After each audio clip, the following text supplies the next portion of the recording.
आपकी माया अहम बुद्धि से आत्मा का स्वरूप ढक जाता है। इसी से यह जीव अपने स्वरूप को नहीं जान पाता। आपकी महिमा अपार है।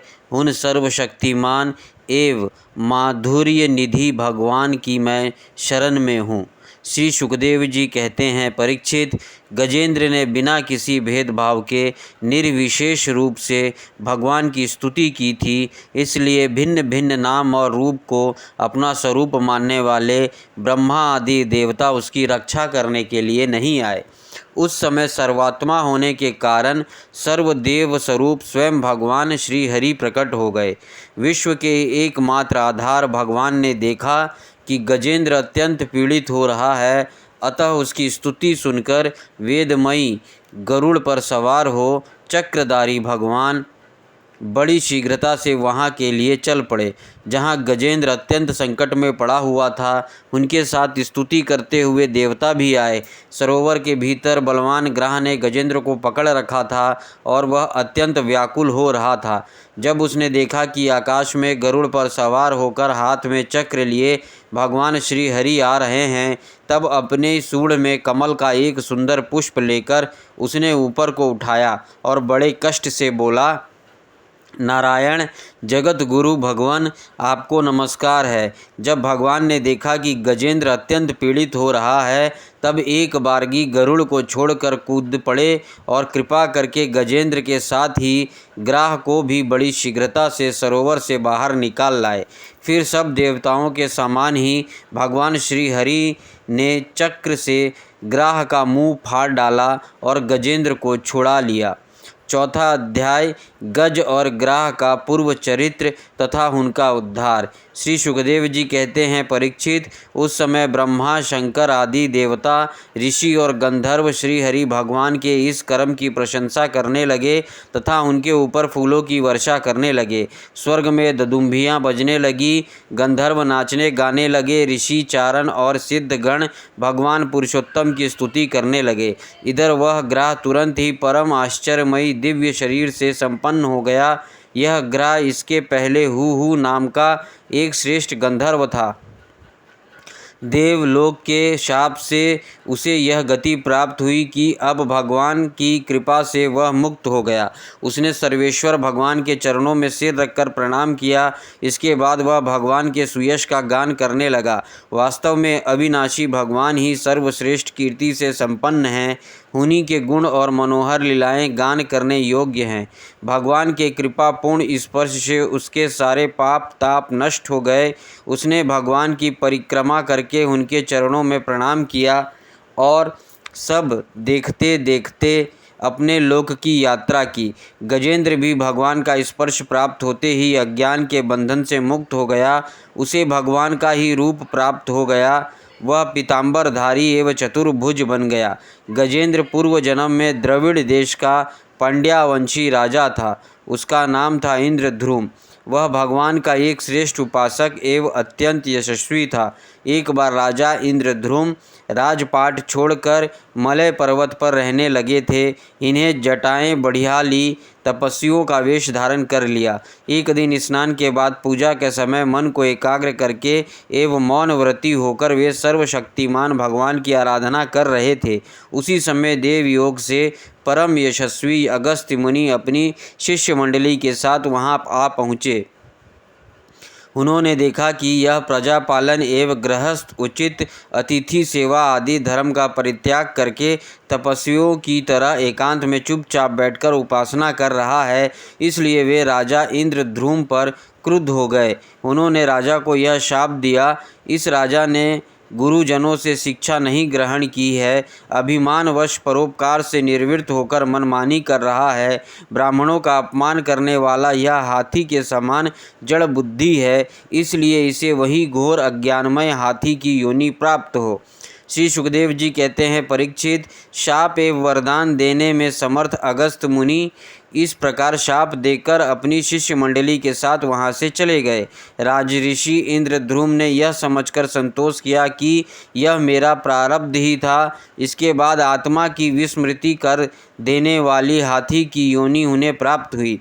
परंतु भगवान की आराधना का ऐसा प्रभाव है कि हाथी होने पर भी उन्हें भगवान की स्मृति हो ही गई।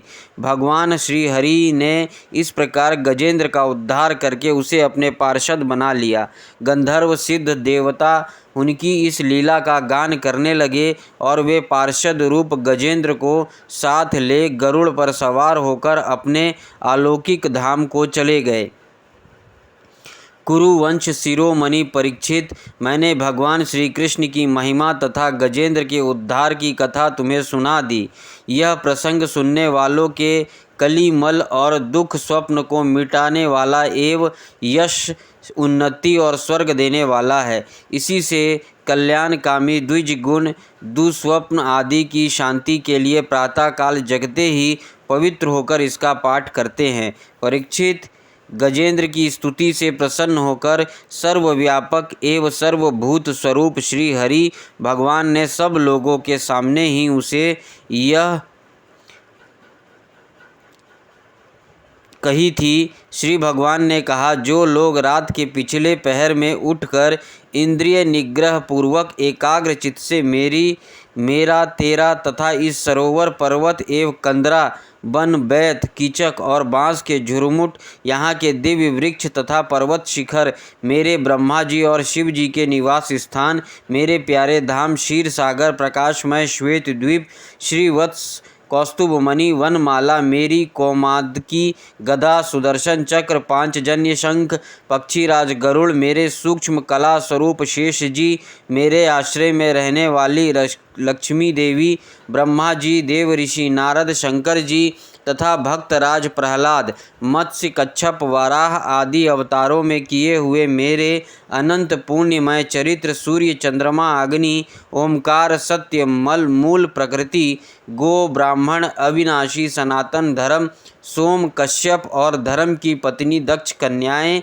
गंगा सरस्वती अलकनंदा यमुना ऐरावत हाथी भक्त शिरोमणि ध्रुव, 7 महर्षि एवं पवित्र कीर्ति महापुरुषों का स्मरण करते हैं, वे समस्त पापों से छूट जाते हैं, क्योंकि ये सब के सब मेरे ही रूप हैं। प्यारे गजेंद्र, जो लोग ब्रह्म मुहूर्त में जगकर तुम्हारी की हुई स्तुति मेरा स्तवन करेंगे, मृत्यु के समय उन्हें मैं निर्मल बुद्धि का दान करूँगा। श्री सुखदेव जी कहते हैं, परीक्षित, भगवान श्री कृष्ण ने ऐसा कहकर देवताओं को आनंदित करते हुए अपना श्रेष्ठ शंख बजाया और गरुड़ पर सवार हो गए।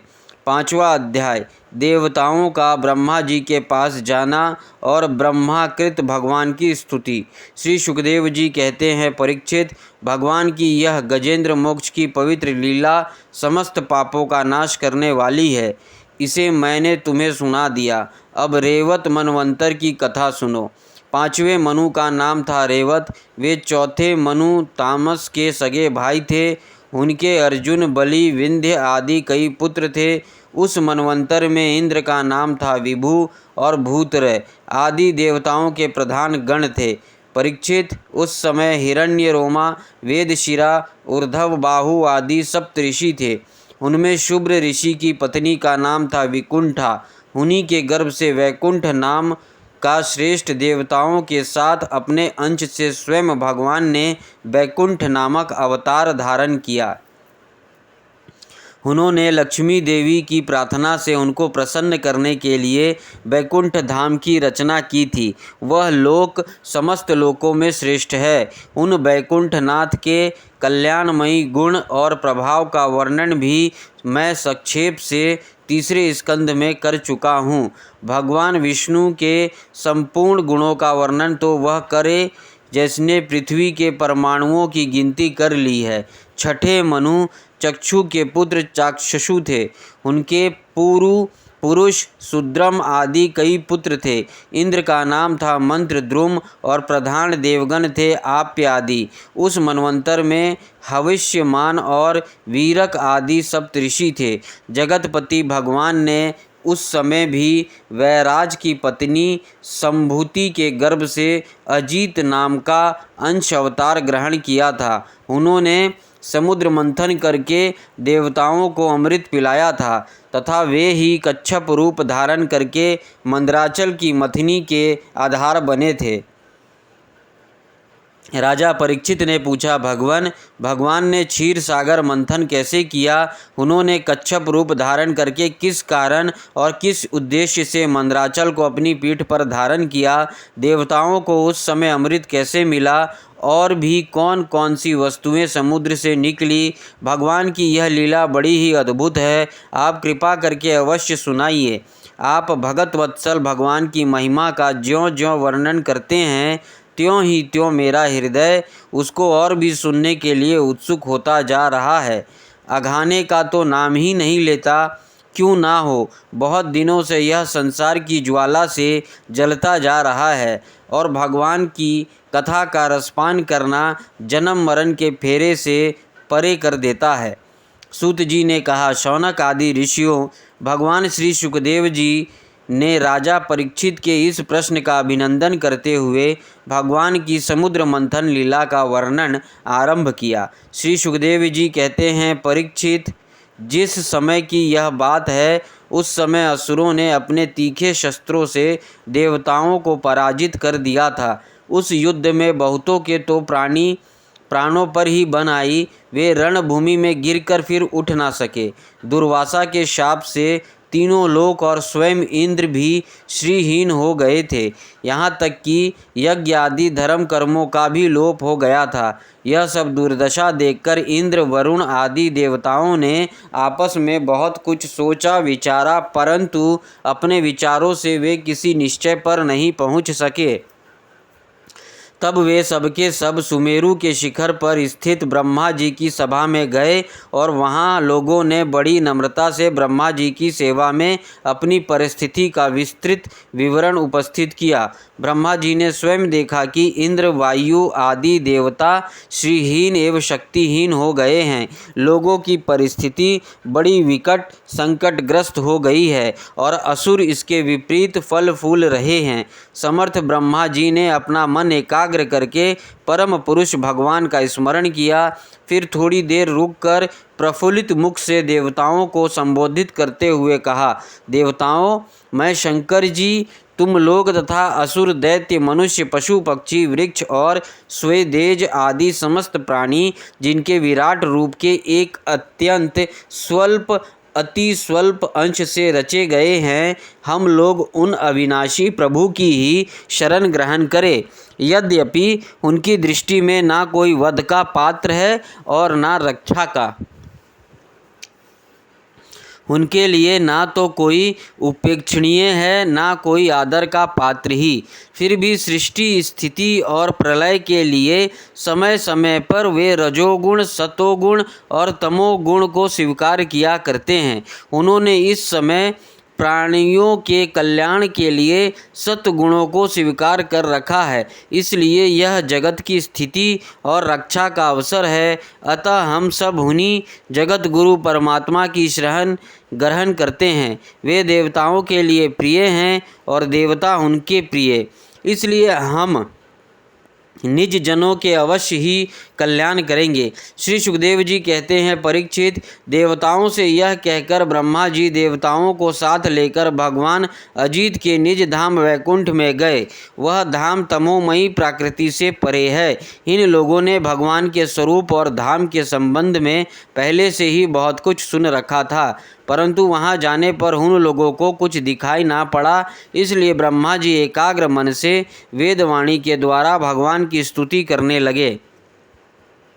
ब्रह्मा जी बोले, भगवान, आप निर्विकार, सत्य, अनंत आदि पुरुष सबके हृदय में अंतर्यामी रूप से विराजमान अखंड एवं अर्थज्ञ हैं। मन जहाँ जहाँ जाता है वहाँ वहाँ आप पहले से ही विद्यमान रहते हैं। वाणी आपका निरूपण नहीं कर सकती। आप समस्त देवताओं के आराधनीय और स्वयं प्रकाश हैं। हम सब आपके चरणों में नमस्कार करते हैं। आप प्राण, मन, बुद्धि और अहंकार के ज्ञाता हैं। इंद्रियों और उनके विषय दोनों ही आपके द्वारा प्रकाशित होते हैं। अज्ञान आपका स्पर्श नहीं कर सकता। प्रकृति के विकार, मरने जीने वाले शरीर से भी आप रहित हैं। जीव के दोनों पक्ष, अविद्या और विद्या, आप में बिल्कुल ही नहीं है। आप अविनाशी और सुख स्वरूप हैं। सतयुग, त्रेता और द्वापर में तो आप प्रकट रूप से ही विराजमान रहते हैं। हम सब आपकी शरण ग्रहण करते हैं। यह शरीर जीव का एक मनोमय चक्र रथ का पहिया है। 10 इंद्रिय और 5 प्राण, ये 15 इसके अरे हैं। सत रज और तम, ये 3 गुण इसकी नाभि है। पृथ्वी जल तेज वायु आकाश मन बुद्धि और अहंकार, ये 8 इसमें पहिए का घेरा है। स्वयं माया इसका संचालन करती है और यह बिजली से भी अधिक शीघ्रगामी है। इस चक्र के धुरे हैं और स्वयं परमात्मा, वे ही एकमात्र सत्य हैं। हम उनकी शरण में हैं जो एकमात्र ज्ञान स्वरूप प्रकृति से परे एवं अदृश्य है, जो समस्त वस्तुओं के मूल में स्थित अव्यक्त है और देश काल अथवा वस्तु से जिनका पार नहीं पाया जा सकता, वही प्रभु इस जीव के हृदय में अंतर्यामी रूप से विराजमान रहते हैं। विचारशील मनुष्य भक्ति योग के द्वारा उन्हीं की आराधना करते हैं। जिस माया से मोहित होकर जीव अपने वास्तविक लक्ष्य अथवा स्वरूप को भूल गया है, वह उन्हीं की और कोई भी उसका पार नहीं पा सकता। परंतु सर्वशक्तिमान प्रभु अपनी उस माया तथा उसके गुणों को अपने वश में करके समस्त प्राणियों के हृदय में समभाव से विचरण करते रहते हैं। जीव अपने पुरुषार्थ से नहीं, उनकी कृपा से ही उन्हें प्राप्त कर सकता है। हम उनके चरणों में नमस्कार करते हैं। यूँ तो हम देवता एवं ऋषिगण भी उनके परम प्रिय और सत्वमयी शरीर से ही उत्पन्न हुए हैं, फिर भी उनके बाहर भीतर एक रस प्रकट वास्तविक रूप को नहीं जानते। तब रजोगुण और तमोगुण प्रधान असुर आदि तो उन्हें जान ही कैसे सकते हैं। उन्हीं प्रभु के चरणों में हम नमस्कार करते हैं। उन्हीं की बनाई हुई पृथ्वी उनका चरण है। इसी पृथ्वी पर जरायुज, अंडज, स्वदेज और उद्दिज, ये 4 प्रकार के प्राणी रहते हैं। वे परम स्वतंत्र, परम ऐश्वर्यशाली पुरुषोत्तम पर ब्रह्म हम पर प्रसन्न हो। यह परम शक्तिशाली जल उन्हीं का वीर्य है। इसी से तीनों लोक और समस्त लोकों के लोकपाल उत्पन्न होते, बढ़ते और जीवित रहते हैं। वे परम ऐश्वर्यशाली परब्रह्म हम पर प्रसन्न हो। श्रुतियाँ कहती हैं कि चंद्रमा उस प्रभु का मन है।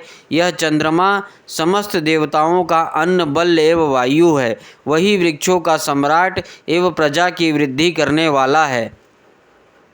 ऐसे मन को स्वीकार करने वाले परम ऐश्वर्यशाली प्रभु हम पर प्रसन्न हो। अग्नि प्रभु का मुख है। इसकी उत्पत्ति ही इसलिए हुई है कि वेद के यज्ञ आदि कर्मकांड पूर्ण रूप से संपन्न हो सके। यह अग्नि ही शरीर के भीतर जठराग्नि के रूप से और समुद्र के भीतर बड़वान लक के रूप से रहकर उनमें रहने वाले अन्न जल आदि धातुओं का पाचन करता रहता है और समस्त द्रव्यों की उत्पत्ति भी उसी से हुई है।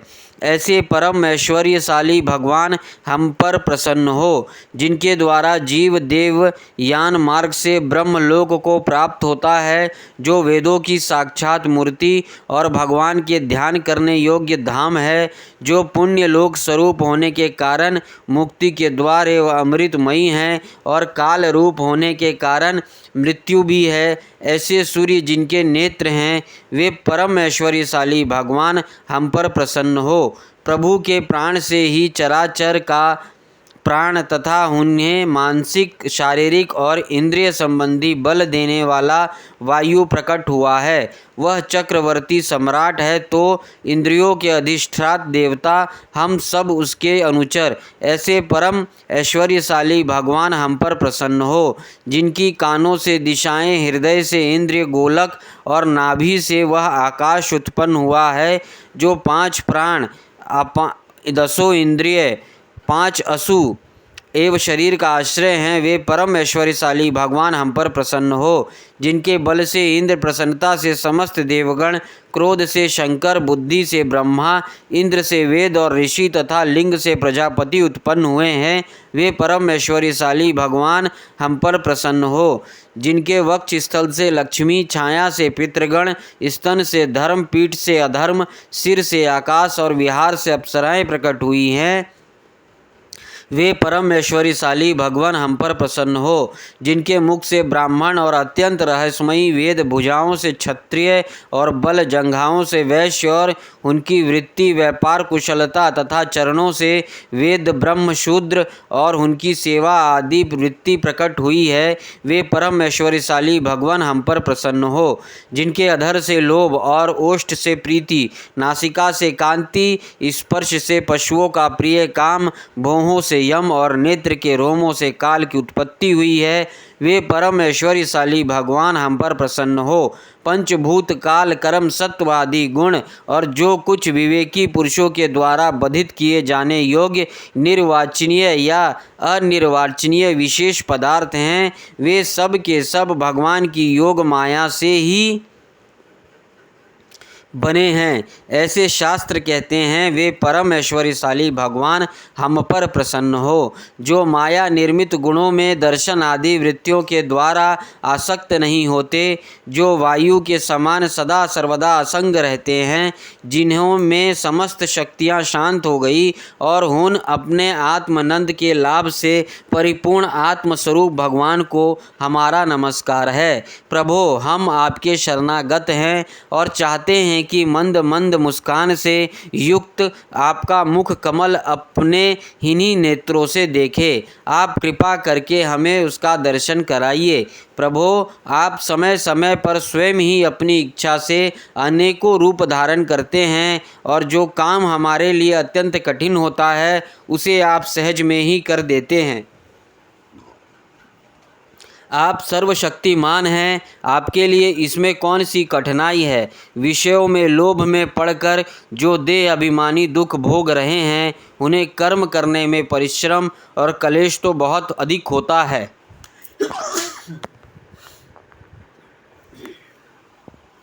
परंतु फल बहुत कम निकलता है। अधिकांश में तो उनकी विफलता ही हाथ लगती है, परंतु जो कर्म आपको समर्पित किए जाते हैं उनके करने के समय ही परम सुख मिलता है, वे स्वयं फल रूप ही हैं। भगवान को समर्पित किया हुआ छोटा सा छोटा कर्म आभास भी कभी विफल नहीं होता, क्योंकि भगवान जीव के परम हितैषी, परम प्रियतम और आत्मा ही हैं।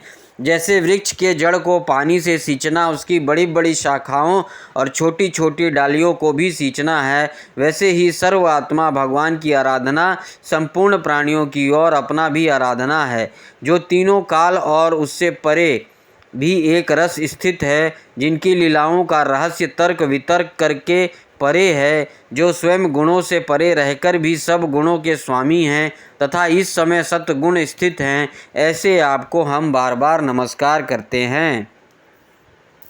छठा अध्याय, देवताओं और दैत्यों का मिलकर समुद्र मंथन के लिए उद्योग करना। श्री सुखदेव जी कहते हैं, परीक्षित, जब देवताओं ने सर्वशक्तिमान भगवान श्री हरि की इस प्रकार स्तुति की, तब वे उनके बीच में ही प्रकट हो गए। उनके शरीर की प्रभा ऐसी थी मानो हजारों सूर्य एक साथ ही उग गए हो। भगवान की उस प्रभा से सभी देवताओं की आंखें चौंधिया गई। वे भगवान को तो क्या, आकाश, दिशाएं, पृथ्वी और अपने शरीर को भी ना देख सके।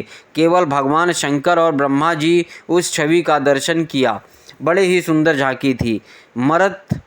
मरकत मणि पन्ने के समान स्वच्छ श्यामल शरीर, कमल के भीतरी भाग के समान सुकुमार, नेत्रों में लाल लाल डोरियां और चमकते हुए सुनहरे रंग का रेशमी पीताम्बर, सर्वांग सुंदर शरीर के रोम रोम से प्रसन्नता फूट पड़ती थी। धनुष के समान टेढ़ी भौहें और बड़े ही सुंदर मुख, सिर पर महामणिमय किरीट और भुजाओं में बाजूबंद, कानों के झलकते हुए कुंडलों की चमक पड़ने से कपोल और भी सुंदर हो उठते थे, जिससे मुख कमल खिल उठता था। कमर में करघनों की लड़ियां, हाथों में कंगन, गले में हार और चरणों में नुपुर शोभामान थे।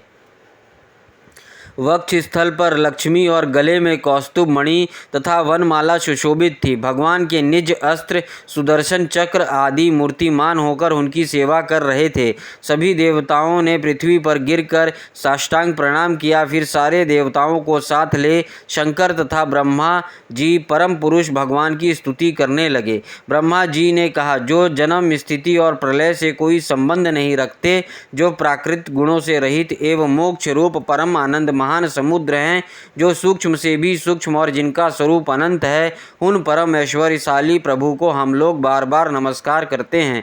पुरुषोत्तम, अपना कल्याण चाहने वाले साधक वेद उक्त एवं पंचारात्रोक्त विधि से आपकी इस स्वरूप की उपासना करते हैं। मुझे भी रचने वाले प्रभो, आपको इस विश्वमय स्वरूप से मुझे समस्त देवगणों के सहित तीनों लोक दिखाई दे रहे हैं। आप में ही पहले यह जगत लीन था, मध्य में भी यही आप में ही स्थित है और अंत में भी यह पुनः आप में ही लीन हो जाएगा। आप स्वयं कार्य कारण से परे परम स्वतंत्र हैं। आप ही इस जगत के आदि, अंत और मध्य हैं। वैसे ही जैसे घड़े का आदि,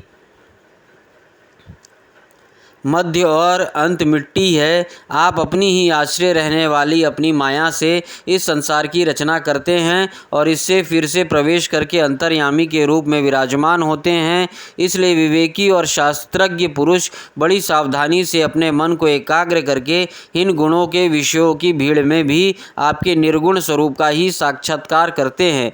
जैसे मनुष्य युक्ति के द्वारा लकड़ी से आग, गो से अमृत के समान दूध, पृथ्वी से अन्न तथा जल और व्यापार से अपनी आजीविका प्राप्त कर लेते हैं, वैसे ही विवेकी पुरुष भी अपनी शुद्ध बुद्धि से भक्ति योग, ज्ञान योग आदि के द्वारा आपको इन विषयों में ही प्राप्त कर लेते हैं और अपनी अनुभूति के अनुसार आपका वर्णन भी करते हैं।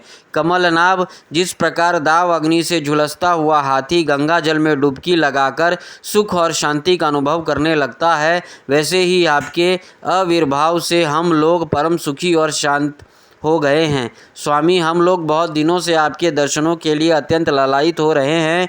आप ही हमारे बाहर और भीतर के आत्मा हैं। हम सब लोकपाल जिस उद्देश्य से आपको चरणों की शरण में आए हैं, आप उस पर कृपा करके पूर्ण कीजिए। आप सबके साक्षी हैं, अतः इस विषय में हम लोग आपसे और क्या निवेदन करें। प्रभो, मैं शंकर जी, अन्य देवता, ऋषि और दक्ष आदि प्रजापति सब के सब अग्नि से अलग हुई चिंगारी की तरह अपने ही अंश और अपने को आपसे अलग मानते हैं। ऐसी स्थिति में प्रभो, हम लोग समझ ही क्या सकते हैं। ब्राह्मण और देवताओं के कल्याण के लिए जो कुछ करना आवश्यक हो, उसका आदेश आप ही दीजिए और आप वैसा स्वयं कर भी लीजिए। श्री सुखदेव जी कहते हैं, ब्रह्मा आदि देवताओं ने इस प्रकार स्तुति करके अपनी सारी इंद्रियां रोक ली और सब बहिर सावधानी के साथ हाथ जोड़कर खड़े हो गए।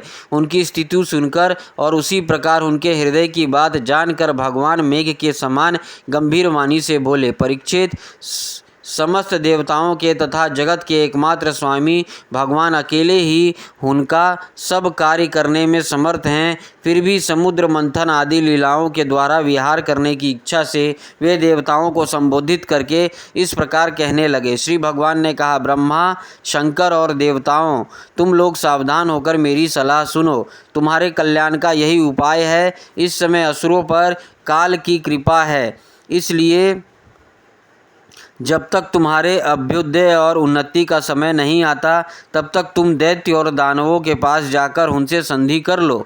देवताओं, कोई बड़ा कार्य करना हो तो शत्रुओं से भी मेल मिलाप कर लेना चाहिए।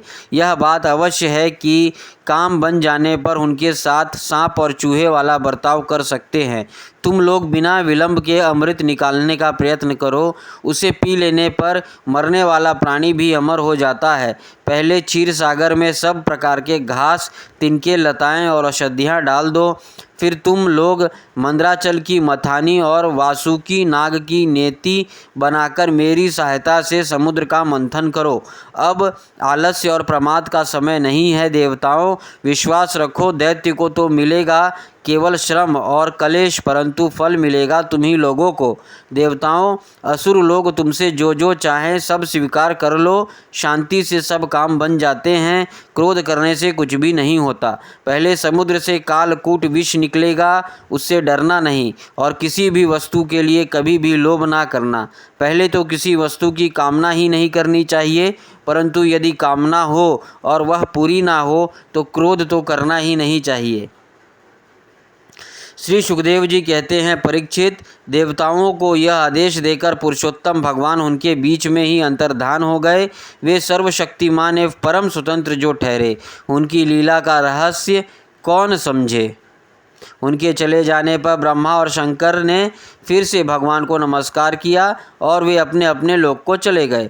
तदनंतर इंद्र आदि देवता राजा बलि के पास गए। देवताओं को बिना अस्त्र शस्त्र के सामने आते देख दैत्य सेनापतियों के मन में बड़ा क्षोभ हुआ। उन्होंने देवताओं को पकड़ लेना चाहा, परंतु दैत्यराज बोले, संधि और विरोध के अवसर को जानने वाले एवं पवित्र कीर्ति से संपन्न थे, उन दैत्यों का वैसा करने से रोक दिया। इसके बाद देवता लोग बलि के पास पहुँचे। बलि ने तीनों लोकों को जीत लिया था। वे समस्त संपत्तियों से सेवित एवं असुर सेनापतियों से सुरक्षित होकर अपने राज सिंहासन पर बैठे हुए थे। बुद्धिमान इंद्र ने बड़ी मधुर वाणी से समझाते हुए राजा बलि से वे सब बातें कही जिनकी शिक्षा स्वयं भगवान ने उन्हें दी थी। वह बात दैत्यराज बलि को जच गई। वहाँ बैठे हुए दूसरे सेनापति शंबर, अरिष्टनेमी और त्रिपुर निवासी असुरों को भी यह बात बहुत अच्छी लगी। तब देवता और असुरों ने आपस में संधि समझौता करके मित्रता कर ली और परीक्षित वे सब मिलकर अमृत मंथन के लिए पूर्ण उद्योग करने लगे। इसके बाद उन्होंने अपनी शक्ति से मंदराचल को उखाड़ लिया और ललकारते हुए तथा गरजते हुए उस समुद्र तट की ओर ले चले। उनकी भुजाएं परिध के समान थी, शरीर में शक्ति थी और अपने अपने बल का घमंड तो था ही, परंतु एक तो वह मंदरा पर्वत ही बहुत भारी था और दूसरा उसे ले जाने में भी बहुत दूर था। इससे इंद्र, बलि आदि सब के सब हार गए। जब ये किसी प्रकार भी मंदराचल को आगे ना ले जा सके, तब विवश होकर उन्हें उस रास्ते में ही पटक दिया। वह सोने का पर्वत मंदराचल बड़ा भारी था। गिरते समय उसने बहुत से देवता और दानवों को चकनाचूर कर डाला। उन देवता और असुरों के हाथ, कमर और कंधे टूट ही गए, मन भी टूट गया, उनका उत्साह भंग हो गया।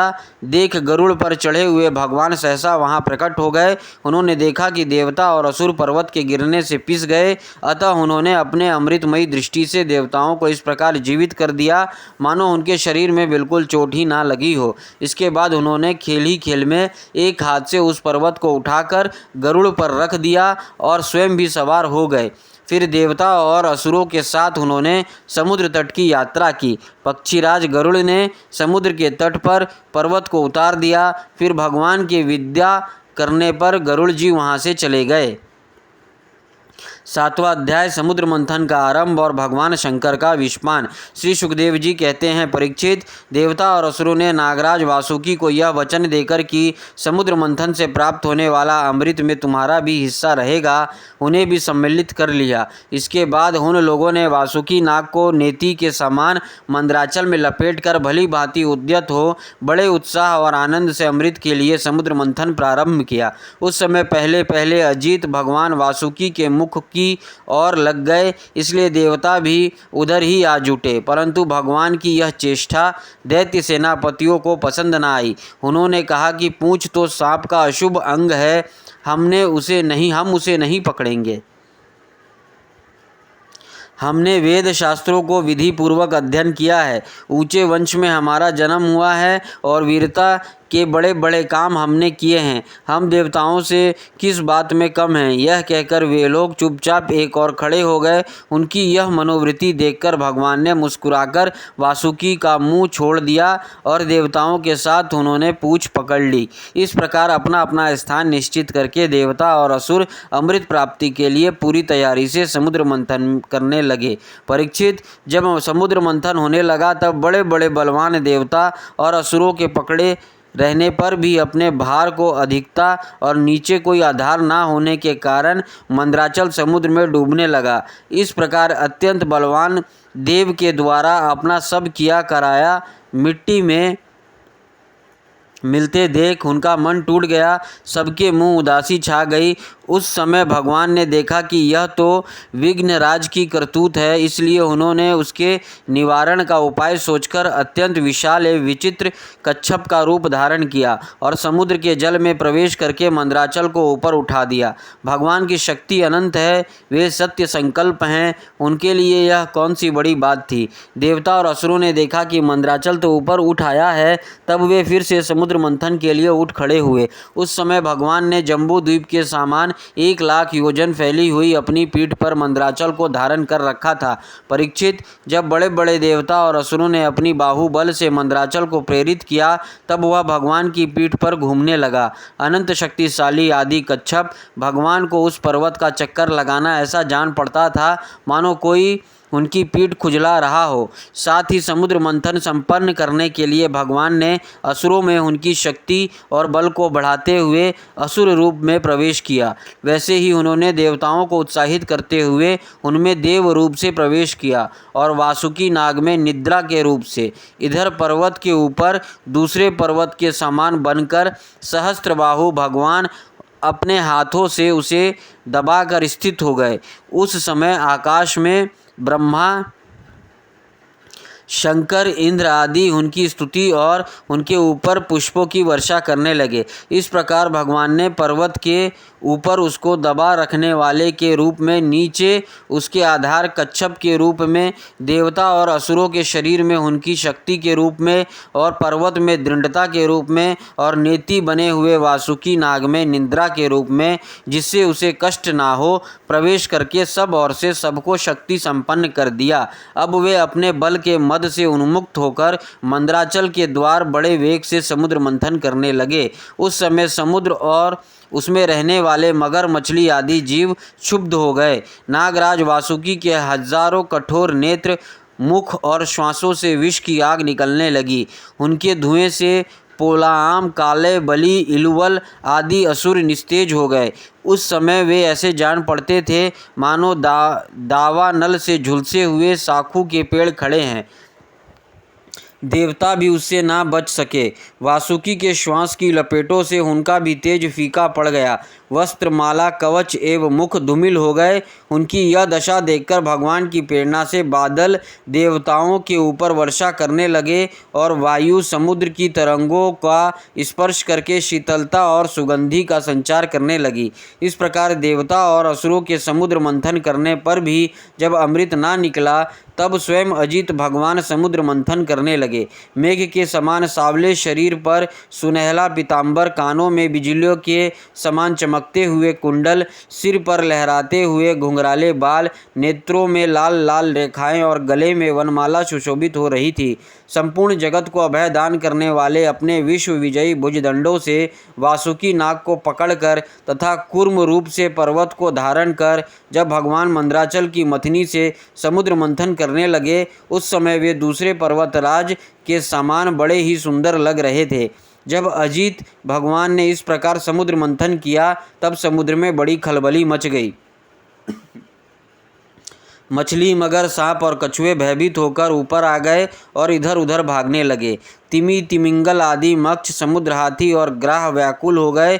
उसी समय पहले पहल हलाहल नाम का अत्यंत उग्र विष निकला। वह अत्यंत उग्र विष दिशा विदिशा में ऊपर नीचे धारण, उड़ने और फैलने लगा। इस असहाय विष से बचने का कोई उपाय भी तो ना था। भयभीत होकर संपूर्ण प्रजा और प्रजापति किसी के द्वारा त्राण ना मिलने पर भगवान सदाशिव के शरण में गए। भगवान शंकर सती जी के साथ कैलाश पर्वत पर विराजमान थे। बड़े बड़े ऋषि मुनि उनकी सेवा कर रहे थे। वे वहाँ तीनों लोकों के अभ्युदय और मोक्ष के लिए तपस्या कर रहे थे। प्रजापतियों ने उनका दर्शन करके उनकी स्तुति करते हुए उन्हें प्रणाम किया। प्रजापतियों ने भगवान शंकर की स्तुति की। देवताओं के आराध्य देव महादेव, आप समस्त प्राणियों के आत्मा और उनके जीवन दाता हैं। हम लोग आपकी शरण में आए हैं। त्रिलोकी को भस्म करने वाले इस उग्र विष से आप हमारी रक्षा कीजिए। सारे जगत को बांधने और मुक्त करने में एकमात्र आप ही समर्थ हैं। इसलिए विवेकी पुरुष आपकी ही आराधना करते हैं, क्योंकि आप शरणागत की पीड़ा नष्ट करने वाले एवं जगत गुरु हैं। प्रभो, अपनी गुणमयी शक्ति से इस जगत की सृष्टि, स्थिति और प्रलय करने के लिए आप अनंत एक रस होने पर भी ब्रह्मा, विष्णु, शिव आदि नाम धारण कर लेते हैं। आप स्वयं प्रकाश हैं। इसका कारण यह है कि आप परम रहस्यमय ब्रह्म तत्व हैं।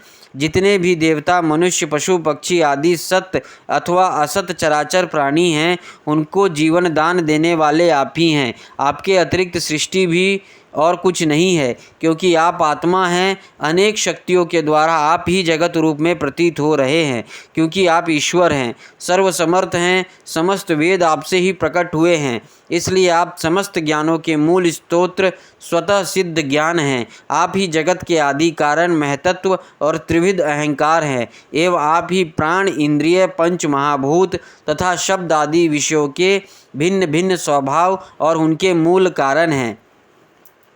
आप स्वयं ही प्राणियों की वृद्धि और ह्रास करने वाले काल हैं, उनका कल्याण करने वाले यज्ञ हैं एवं सत्य और मधुर वाणी हैं। धर्म भी आपकी ही स्वरूप है। आप ही अ उ म इन 3 अक्षरों से युक्त प्रणव हैं अथवा त्रिगुणात्मक प्रकृति हैं, ऐसा वेदवादी महात्मा कहते हैं। सर्वदेव स्वरूप अग्नि आपका मुख है। तीनों लोकों के अभ्युदय करने वाले शंकर, यह पृथ्वी आपका चरण कमल है। आप अखिल देव स्वरूप हैं। यह काल आपकी गति है। दिशाएं कान हैं, वरुण रस इंद्रियां हैं और आकाश नाभि है। वायु श्वास है, सूर्य नेत्र है और जल वीर्य है। आपका अहंकार नीचे ऊंचे सभी जीवों का आश्रय है। चंद्रमा मन है और प्रभो स्वर्ग आपका सिर है। पर्वत झंडियाँ हैं, सब प्रकार की औषधियाँ और घास आपके रोम हैं।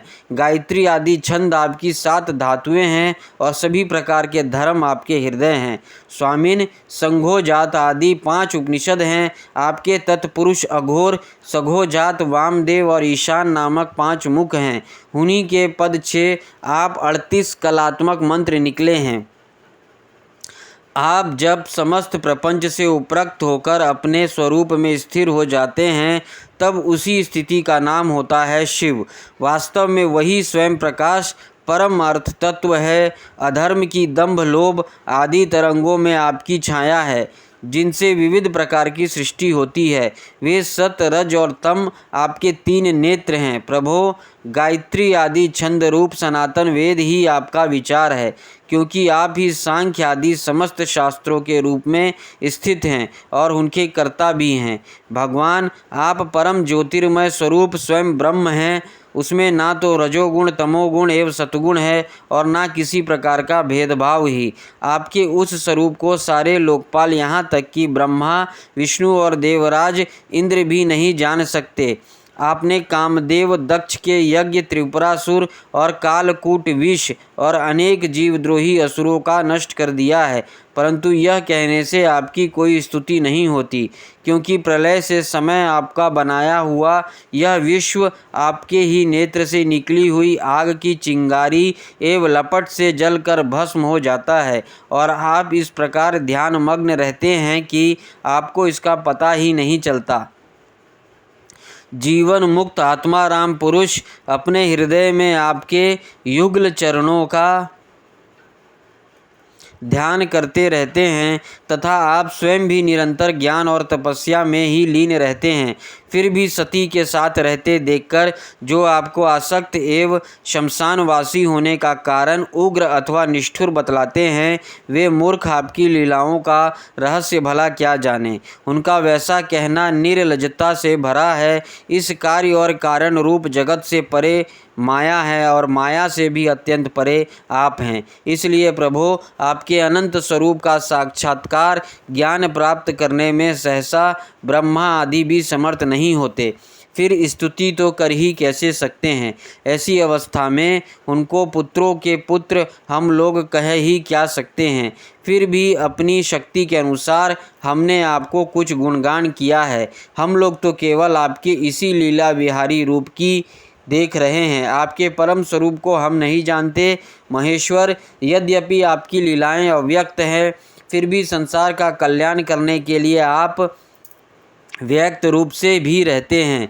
श्री सुखदेव जी कहते हैं, परीक्षित, प्रजा का यह संकट देखकर समस्त प्राणियों के अकारण बंधु देवादिदेव भगवान शंकर के हृदय में कृपावश बड़ी व्यथा हुई। उन्होंने अपनी प्रिया सती से यह बात कही। शिव जी ने कहा, देवी, यह बड़े खेद की बात है। देखो तो सही, समुद्र मंथन से निकले हुए कालकूट विष के कारण प्रजा पर कितना बड़ा दुख आ पड़ा है। ये बेचारे किसी प्रकार अपने प्राणी की रक्षा करना चाहते हैं। इस समय मेरा यह कर्तव्य है कि मैं इन्हें निर्भय कर दूं। जिनके पास शक्ति सामर्थ्य है उनके जीवन की सफलता इसी में है कि वे दीन दुखियों की रक्षा करें। सज्जन पुरुष अपने क्षण भंगुर प्राणों की बलि देकर भी दूसरे के प्राण की रक्षा करते हैं। कल्याणी अपने ही मोह की माया से फंसकर संसार के प्राणी मोहित हो रहे हैं और एक दूसरे से वैर की गांठ बांध बैठे हैं। उनके ऊपर जो कृपा करता है उस पर सर्वात्मा भगवान श्री कृष्ण प्रसन्न होते हैं और जब भगवान प्रसन्न हो जाते हैं तब चराचर जगत के साथ मैं भी प्रसन्न हो जाता हूँ। इसलिए अभी अभी मैं इस विष को भक्षण करता हूँ जिससे मेरी प्रजा का कल्याण हो। श्री सुखदेव जी कहते हैं, विश्व के जीवनदाता भगवान शंकर इस प्रकार सती देवी से प्रस्ताव करके उस विष को खाने के लिए तैयार हो गए। देवी तो उनका प्रभाव जानती ही थी। उन्होंने हृदय से इस बात का अनुमोदन किया।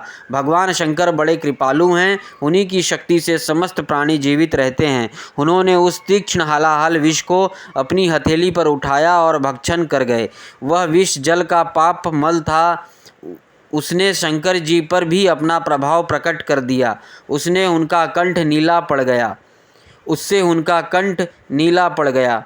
परंतु वह तो प्रजा का कल्याण करने वाले भगवान शंकर के लिए भूषण रूप हो गया। परोपकारी सज्जन प्रायः प्रजा का दुख टालने के लिए स्वयं दुख झेला ही करते हैं, परंतु यह दुख नहीं है, यह तो सबके हृदय में विराजमान भगवान की परम आराधना है। देवादिदेव भगवान शंकर सबकी कामना पूर्ण करने वाले हैं। उनका यह कल्याणकारी अद्भुत कर्म सुनकर संपूर्ण प्रजा, दक्ष कन्या सती, ब्रह्मा जी और स्वयं विष्णु भगवान भी उनकी प्रशंसा करने लगे। जिस समय भगवान शंकर विषपान कर रहे थे उस समय उनके हाथों से थोड़ा सा विष टपक पड़ा था। उसे बिच्छू, सांप तथा अन्य विषैले जीवों ने एवं विषैली औषधियों ने ग्रहण कर लिया।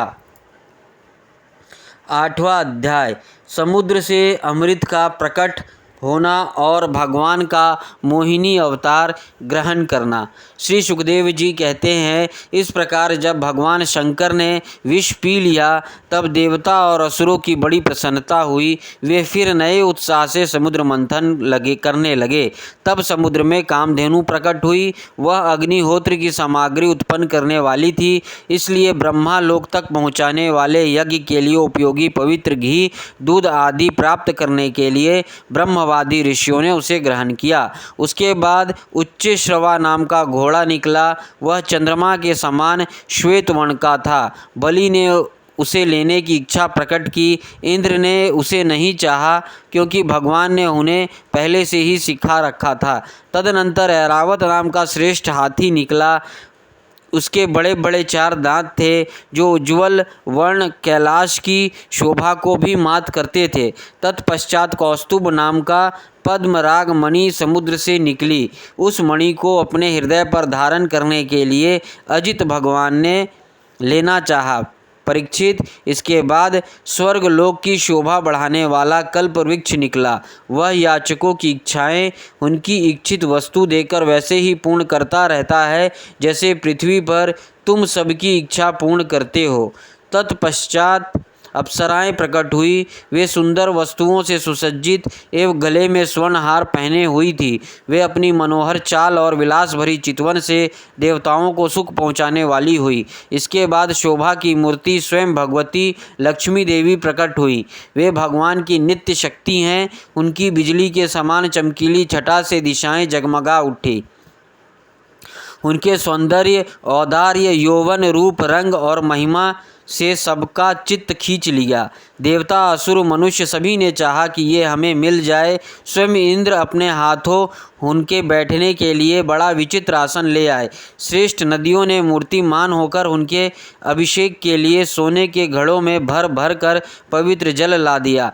पृथ्वी ने अभिषेक के योग्य सब औषधियाँ दी।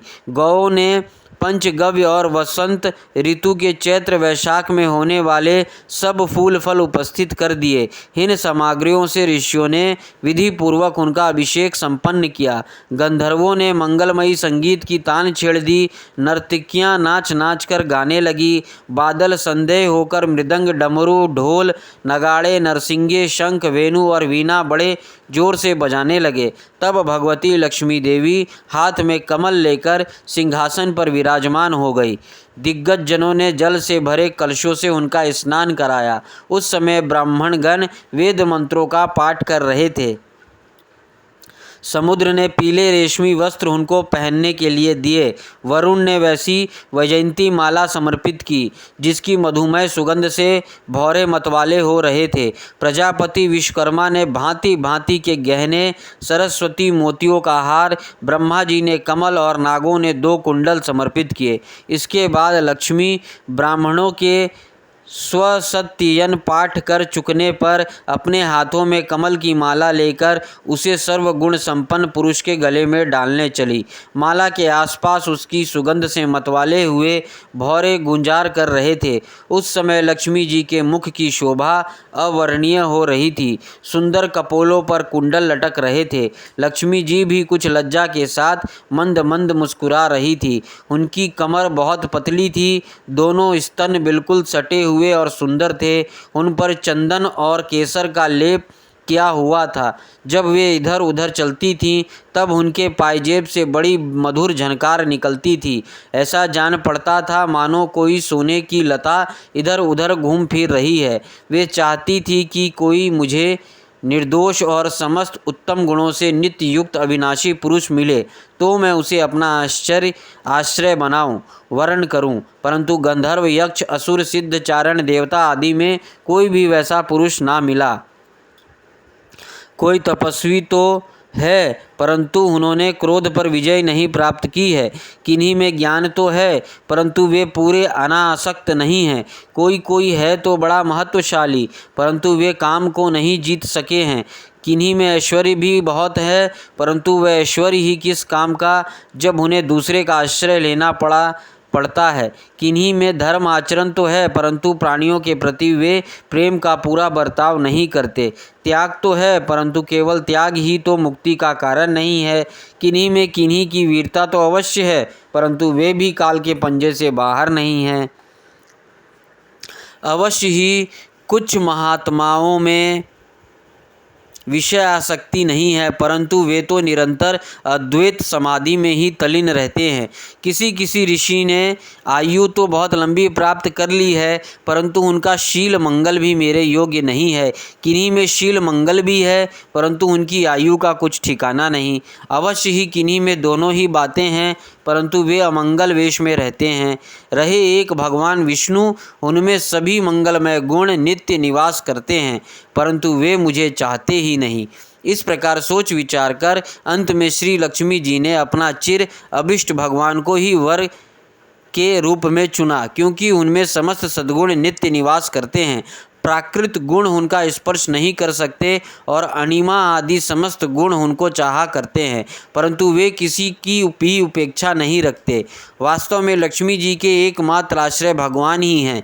इसी से उन्होंने उन्हीं का वर्ण किया। लक्ष्मी जी ने भगवान के गले में वह नवीन कमलों की सुंदर माला पहना दी जिसके चारों ओर झुंड के झुंड मतवाले मधुकर गुंजार कर रहे थे। इसके बाद लज्जापूर्ण मुस्कान और प्रेमपूर्ण चितवन से अपने निवास स्थान उनके वक्ष स्थल को देखती हुई वे उनके पास ही खड़ी हो गई। जगत पिता भगवान ने जगजननी समस्त संपत्तियों के अधिष्ठात्रा देवता श्री लक्ष्मी जी को अपने वक्ष स्थल पर ही सर्वदा निवास करने का स्थान दिया। लक्ष्मी जी ने वहां विराजमान होकर अपनी करुणा भरी चितवन से 3 लोकपति और अपनी प्यारी प्रजा की अभिवृद्धि की। उस समय शंख, तुरही, मृदंग आदि बजने लगे। गंधर्व अप्सराओं के साथ नाचने गाने लगे। इसमें बड़ा भारी शब्द होने लगा। ब्रह्मा, रुद्र, अंगिरा आदि सब प्रजापति पुष्प वर्षा करते हुए भगवान के गुण, स्वरूप और लीला आदि के यथार्थ वर्णन करने लगे। मंत्रों से उनकी स्तुति करने लगे। देवता प्रजापति और प्रजा सभी लक्ष्मी जी की कृपा दृष्टि शील आदि उत्तम गुणों से संपन्न होकर बहुत सुखी हो गए। परीक्षित, इधर जब लक्ष्मी जी ने दैत्य और दानवों की उपेक्षा कर दी तब वे लोग निर्बल, उद्योग रहित, निर्लज और लोभी हो गए।